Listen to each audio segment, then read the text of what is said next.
logistics companies, there's a few. One of the key ones is to battle commoditization of their industry. We've all known that for a long time transportation has been reasonably commoditized. You know, there's a price you pay for a container shipment from Shanghai to Rotterdam. The logistics companies have believed for a long time that their product's not commoditized, and it wasn't. However, now I would say a lot of logistics services are commoditized. A lot of customers have massive price pressures.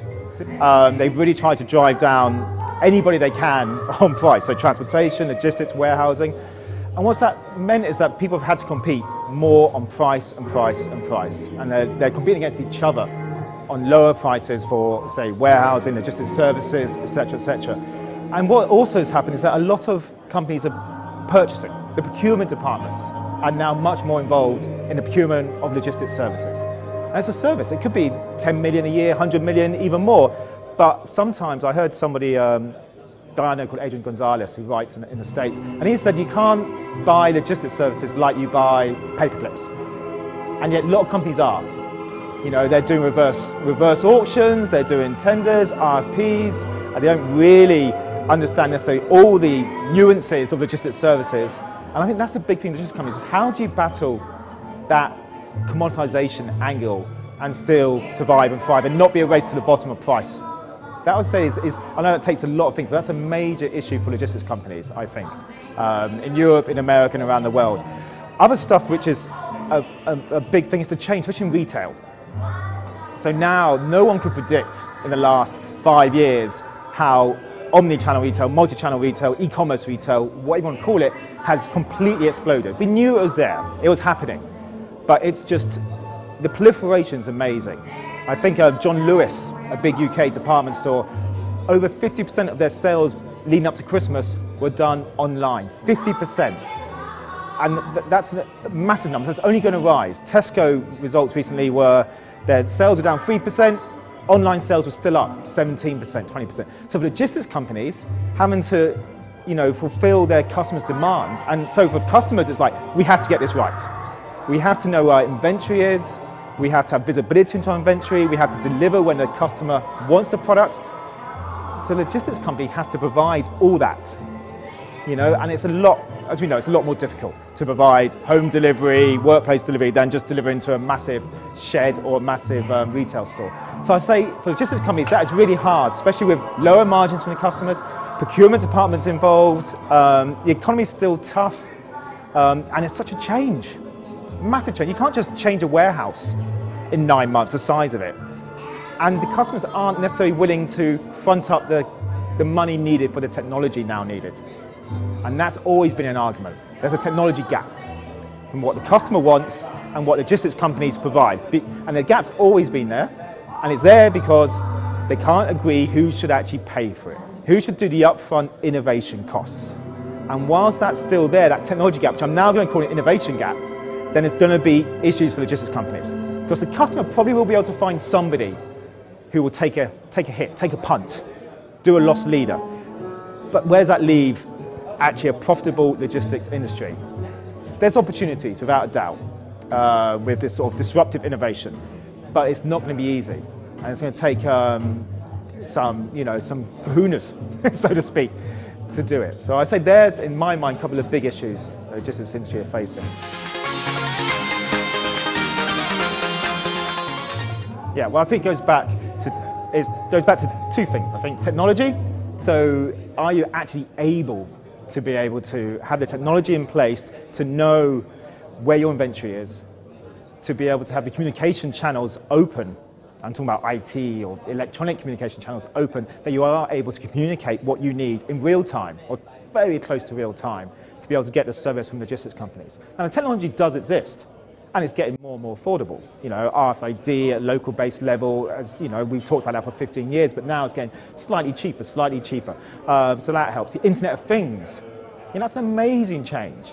You know, soon there won't need to be a human interaction. The warehouse will tell the manufacturer, we need more stock. The retail unit will tell the warehouse, we need more stock. You know, there won't be need for a human to be involved in that too much. You know, my washing machine will tell Unilever, I need washing detergent, and it will be delivered somehow, maybe by drone. That is how things will happen. So technology is there, but again, cost, foresight, risk. That's not going to be easy for people to take. The other thing is trust. And with logistics companies and retailers, manufacturers, their customers, it's trusting people with your data, with your sales forecasts, with your real-time promotions, when that logistics company may well be providing services to your competitors or partners, and that trust thing is still not all there. And for quite good reasons in some cases, but to take that next leap, you have to break down some boundaries. And technology is one, I'd say trust, especially over data, is the second.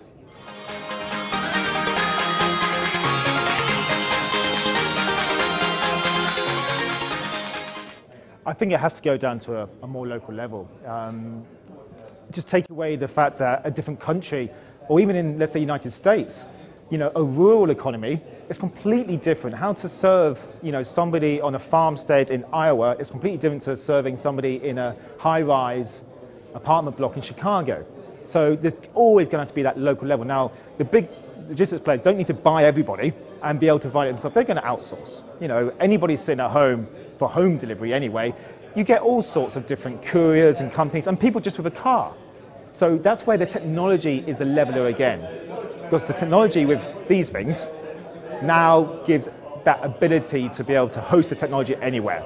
And I think that's the key thing. When talking about commoditization, it's the technology which actually can start to battle the commoditization. That's the differentiation, is the technology. So you're sitting at home for a courier, you want the one which gives you an update. You want the one which tells you they're going to be there in an hour, they get late. You don't want the one who says, well, we'll let you know sometime between 9 and 5. And they don't all, some still do that. So you're going to choose the ones. That's the same with, I think, in business to business as well. Retail and business to consumer is easy to think about, but business to business is going to happen to the same degree. So, if you're a supply manager or materials manager, you want to know when your stuff's coming. You don't have to just log onto your email and then be told it's going to be a little bit late or another day. You want to know, people are going to expect to be more in real time. And I think the other thing that companies need to be aware of is a shift in the people you're going to be working with. They're going to be a younger generation. So, we, Generation X, I am anyway, we're happy with like an update, an email, okay, it's going to be late, maybe tomorrow. We can deal with that. Your Generation Y, so millennials, not so much. Why can't I find that out now? Why is it late? Why didn't you tell me? Why didn't you just, send me a WhatsApp? That's how, and put in a different technology. And soon they're going to be most of the workforce. And I'm not too sure if companies are ready for that, because most of the managers at the moment are not that generation. I mean, that's going to be a big issue, which across all industries, not just logistics, but is that mindset of not just your customers that are changing, that's also going to be your employees and your managers and your leaders eventually, very soon. So I think that's an interesting angle to take.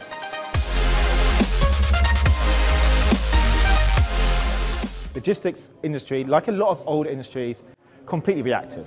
And for some of the reasons I mentioned before, they don't have the budget, they don't have the profit margins to be able to innovate and just hope. It's not like a pharmaceutical company which has to do R&D to even have a business. The customer says do this, they don't do this. The economy goes down, its revenues go down. It's a follower.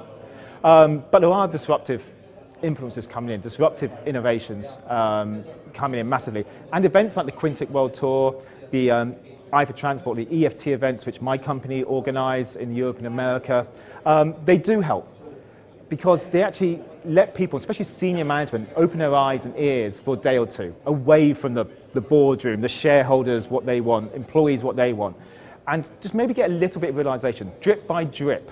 So, for an example, a few years ago, I stood on stage in Chicago at the 3PL Summit, which we organised as an opening speech, and next to me was a 3D printer. And this is 2 or 3 years ago, and I had it working. And I asked this audience, so mostly CEOs of $100 million, billion-dollar companies, as well as supply chain directors of the same size, Coca-Cola, McDonald's. How many people think this 3D printing is going to be an influencer on the logistics industry and supply chain? I asked everyone to stand up, and then people who thought it was or wasn't going to be, you sit down. And there was hardly anybody left standing. I felt a bit sorry. There's a few people who were a bit elderly, but they didn't have to stand up. And I said to them, okay, I think it's going to be massive. Last June, I asked the same question. Most people stood up. And that was in 2 years, or a year or 2 years. So they're getting it. They just tend to be a little bit behind the curve. And the companies who get it earlier, I think will be the ones who get a USP. They're not going to be commoditized. I was speaking with DHL. Now, DHL, obviously the biggest logistics company in the world, they actually have an innovation department. So they're lucky. There's maybe only 4 or 5 people, but they're constantly looking at innovations. So take 3D printing. So I said to them, well, what are you going to do with this? Maybe it's a big disruptor in spare parts, which is going to hurt your business a lot. If a customer doesn't have to pay you hundreds of thousands of dollars to get an emergency part to a mine in Bolivia, they can just print it. That's going to hurt. Anyway, how they decide to look at it is what we will do is offer space for 3D printing companies, or for companies to have their 3D printers at our end of runway services in Leipzig, for example. We don't want to be printing the parts, because that makes us a manufacturer and all the warranties and guarantees that happens, but we can have them doing it in our facilities or next door, then we get the business. So it's companies seeing, okay, this could be a change, and if it is, how are we prepared to benefit from it? Now, it's easy for maybe DHL to do, less easy for a smaller or any size company, a bit smaller than DHL, to do those resources. But I think that's important, and that's where events can start to just sow the seeds in someone's head a little bit. Maybe they'll speak to a couple of people who have the similar thoughts or slightly different thoughts. It's what is meeting customers. That's always good events. Meeting partners. But more importantly, maybe meeting a solution provider, such as Quintiq or anybody else. And you may think, oh, they're going to try and sell something to me. Well, maybe that thing they're trying to sell could actually increase your profit margin by 10%. That is not a bad use of time.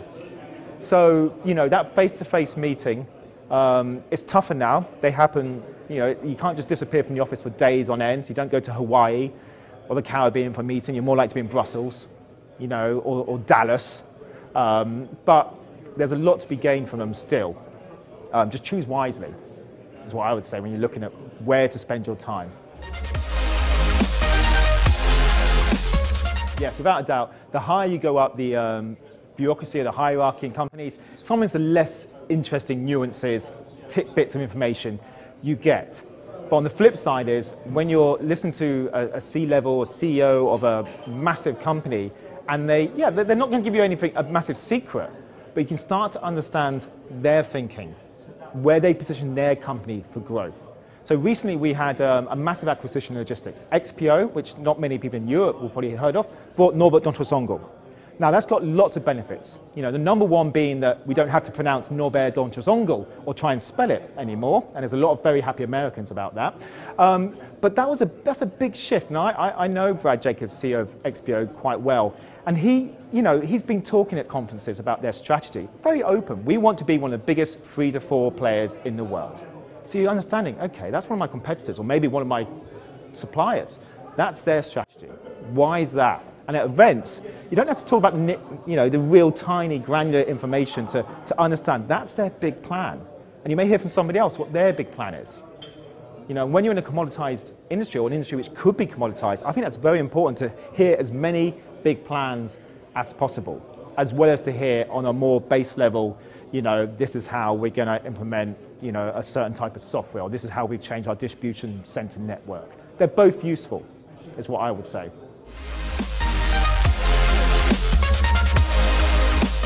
If you're going to an event, you should be walking away with one thing will change how you work, or your company works, or how your staff will work.